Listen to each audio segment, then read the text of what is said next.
The best at what he does, wearing his Cowboy shirt tonight, the great Drew Remenda. Howdy, Drew.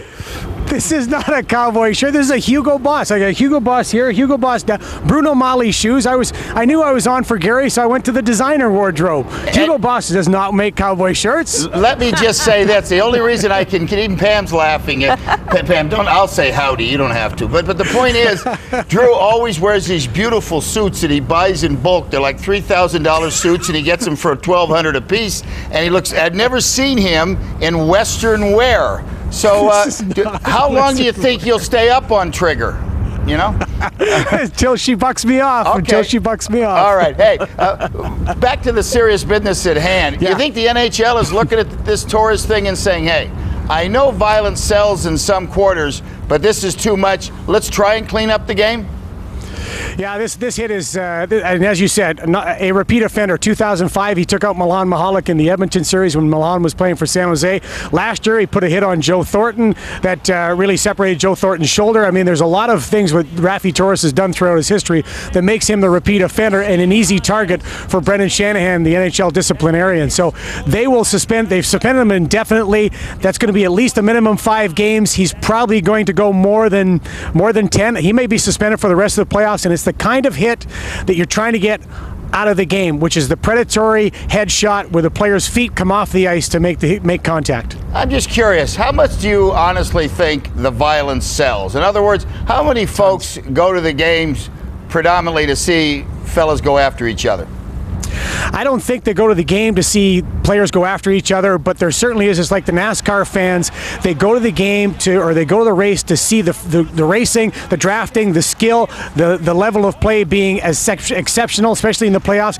But the passion, the emotion, the over the line, the fighting, the hits, the fans get up, they stand up, they cheer, they scream, they love it when a fight happens because it's for their team. And so it does sell. The ratings are through the roof when it comes to the Pittsburgh-Philadelphia series. Last game, 1.4 million viewers across Canada. That's a big number in Canada. Yeah, you're speaking about the ratings here in the United States. You think because now if Los Angeles eliminates Vancouver, they're up 3-0, Ottawa will be the only team left. The ratings are so good because it's all United States teams. You buy that? Yes, absolutely. I mean, there's a few teams in Canada that people will watch. Well, Canada will watch everybody without a doubt. Canadian hockey fans love hockey, period. But in the United States, it's certainly the big areas, the big media centers. Philadelphia, New York, Los Angeles. Those are the areas that the NHL wants to see thrive. And when they're winning and when their teams are advancing in the playoffs, definitely the ratings are going to go up. Yeah, looking ahead to tomorrow night, Sharks are down 2-1, and of course all the quote experts want to find something wrong with the Sharks. Point blank, isn't St. Louis just better? Yeah. They finished with 104 points. The Sharks finished in 7th. They finished in 2.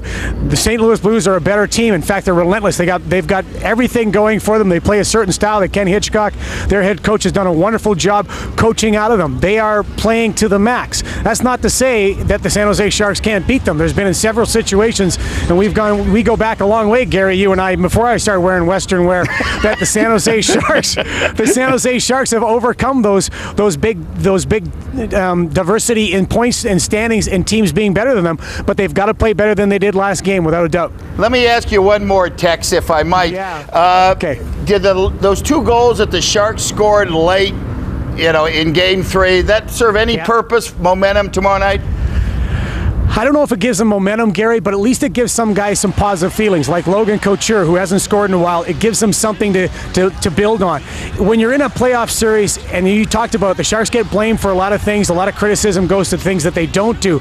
So when they're doing something, the players themselves, have to take that as a positive. You've got to build on whatever you can when you're in a playoff series. You've got to take as many positives as you can and use it to your advantage. So it can, for an individual, help them. It maybe even can help the team, but as far as momentum, I don't think so, because every game is different. All right, Drew, great job as usual. And Pam, don't worry. I will find something negative to say about Drew sometime. Pam kind of looks at me because I knock everybody, but I never knock Drew. You ever notice that? Leave Drew alone. What's that? Leave Drew alone. I'm afraid of him now. He kicks me with his spurs. Drew, thanks very much, my friend.